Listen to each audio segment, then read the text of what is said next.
সম্মানিত উপস্থিতি, যারা বিভিন্ন কাজে দাঁড়িয়ে আমাদের কথা শুনছেন, আপনাদের সবাইকে জানাই সালাম, আসসালামু আলাইকুম ওয়া রাহমাতুল্লাহ। অন্যান্য ধর্মাবলম্বী যারা আছেন, আপনাদের সবাইকে জানাই আন্তরিক শুভেচ্ছা। সম্মানিত উপস্থিতি, 2024 সালের ছাত্র জনতার অভ্যুত্থানের পরে আমরা এমন একটা বাংলাদেশ পেয়েছিলাম, যেই বাংলাদেশের বিগত দিনের জুলুম, নির্যাতন, অপকর্ম আর বাংলাদেশের মানুষকে সহ্য করতে হবে না। আমরা এমন একটা বাংলাদেশ পেয়েছিলাম, যেখানে প্রত্যেকটা সরকারি অফিস আদালত মানুষের সেবার একটা আশ্রয়স্থল হয়ে উঠবে। আমরা এমন একটা বাংলাদেশ পেয়েছিলাম, যেখানে প্রত্যেকটা মিডিয়া জনগণের পক্ষে, রাষ্ট্রের পক্ষে, ইনসাফের পক্ষে কথা বলবে। আমরা এমন একটা বাংলাদেশ চেয়েছিলাম, যেখানে রাজনৈতিক দলগুলো নিজের মধ্যে হানাহানি বন্ধ করে জনগণের জন্য ভালো কাজ করার প্রতিযোগিতা করবে।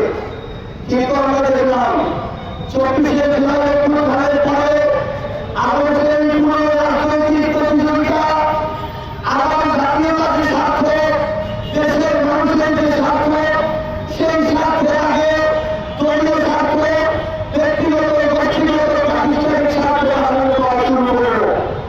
আমরা দেখলাম একটা গোষ্ঠী তারা বিতাড়িত হলো, কেউ নতুন করে মাদক ব্যবসাকে সেন্টার দেওয়া শুরু করলো, কেউ নতুন করে জমি দখল করা শুরু করলো, কেউ নতুন করে খেলাধুলোতে দাদাগিরি করা শুরু করলো। একটার পর একটা পুরনো যে কালচার, সেই কালচারগুলো আমাদের মধ্যে আবার ফিরে আসতে শুরু করলো। সম্মানিত উপস্থিতি, আজকে খবর ছিল বিএনপির বিরুদ্ধে বলছিলাম অসংখ্য কথা বলা যাবে, কিন্তু আজকে আমি তাদের উদ্দেশ্যে কথাগুলো বলতে চাই। যারা আপনারা শুনছেন, আমি জানি এখানে আপনারা যারা আমাদের কথা শুনছেন, কেউ হয়তো ছাত্র বলে ভোট দিয়েছেন, কেউ গাড়ি পাল্লায়, কেউ ধানের শীষে, কিন্তু আগামী বাংলাদেশে আমাদের এই যে দলীয় বিভাজন, এই বিভাজনটা একটা জায়গায় শেষ হতে হবে।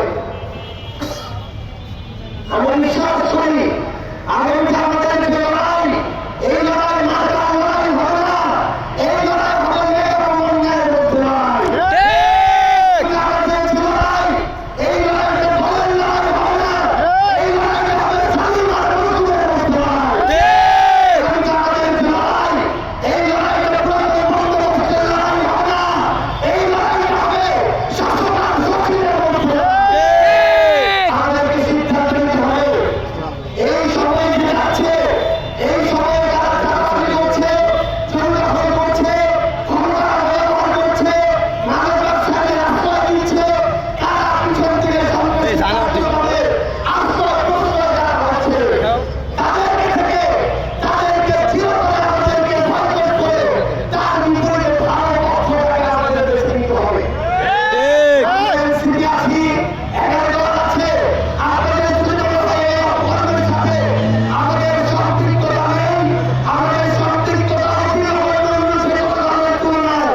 ঠিক মতো খাবার পাচ্ছে না, থাকার জায়গা বলতে কিছু নেই, বাড়ি ঘর গবাদি পশু সামান্য ব্যবসার একটা অবলম্বন থেকে শুরু করে শেষ রাত ঘুমানোর আশ্রয়স্থল সবকিছু তাদের পানি বেঁচে যাচ্ছে।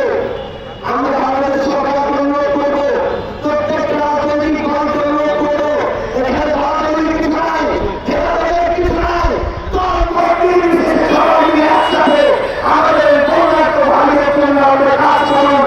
আপনারা একসাথে যদি কাজ করি আমরা, তাহলে ইনশাআল্লাহ আমাদের ভাইয়ের পাশে যদি আমরা দাঁড়াতে পারি, তারা সাহস পাবে, তারা খুব শীঘ্রই তাদের যে সহায় সম্পদ সবকিছু স্বাভাবিক জীবন শুরু করতে পারবে। আমরা সরকারকে দেখতে চাই অতি জরুরি অবস্থা ঘোষণা করে আপনার সরকার থেকে শুরু করে মন্ত্রণালয়ে স্পেশাল ফোন দিয়ে আমাদের ওই ভাই বোনদের পাশে দাঁড়ায় মহান সৃষ্টিকর্তার কাছে আমরা দোয়া করতে চাই। আমাদের এই বাংলাদেশকে মহান সৃষ্টিকর্তা সকল ধরনের প্রাকৃতিক দুর্যোগ থেকে হেফাজত করে, আমাদের পাপ ভুল ত্রুটিকে মাফ করে দিয়ে আমাদেরকে যেন এই ধরনের প্রাকৃতিক দুর্যোগ থেকে আমাদেরকে মুক্ত রাখে। দেশের সার্বভৌমত্ব রক্ষার জন্য আমাদেরকে যেন সদা প্রস্তুত থাকার তৌফিক দান করে। আজকে আমরা আমাদের জায়গা থেকে পরিশেষে শুধু বলতে চাই, আমাদের নাটোর এনসিপির সম্মানিত আহ্বায়ক, নাটোর জেলার চেম্বার অফ কমার্সের প্রেসিডেন্ট জনাব আব্দুল মান্নান ভাই, তিনি আমাদের নাটোর পৌরসভার মেয়র ক্যান্ডিডেট। আপনারা সবাই মিলে একসাথে আমাদের মান্নান ভাইকে আপনারা এইটুকু সমর্থন করবেন, দোয়া করবেন। তিনি আসন্ন একটা রাজনৈতিক করে থাকতে এই জেলার সবচেয়ে বড় পথটা হতে পারত, কিন্তু শুধুমাত্র অন্যায়ের সাথে তিনি আপোষ করতে পারবেন না দেখে তিনি ওই দল ছেড়ে নতুন করে তাদের সরকারের বয়সী এই এনসিপি কিংবা তরুণদের দলে তিনি এসে ভোট দিয়েছেন। তাদের ভালো ইচ্ছে এবং আগ্রহের জায়গা থেকে আপনাদের সবাইকে সমর্থন করতে হবে এবং আগামী 15 মাসে আমাদের রক্ষক ভাইকে ভোট দিয়ে চেষ্টা করে দোয়া করে বিজয়ী করতে হবে ইনশাআল্লাহ।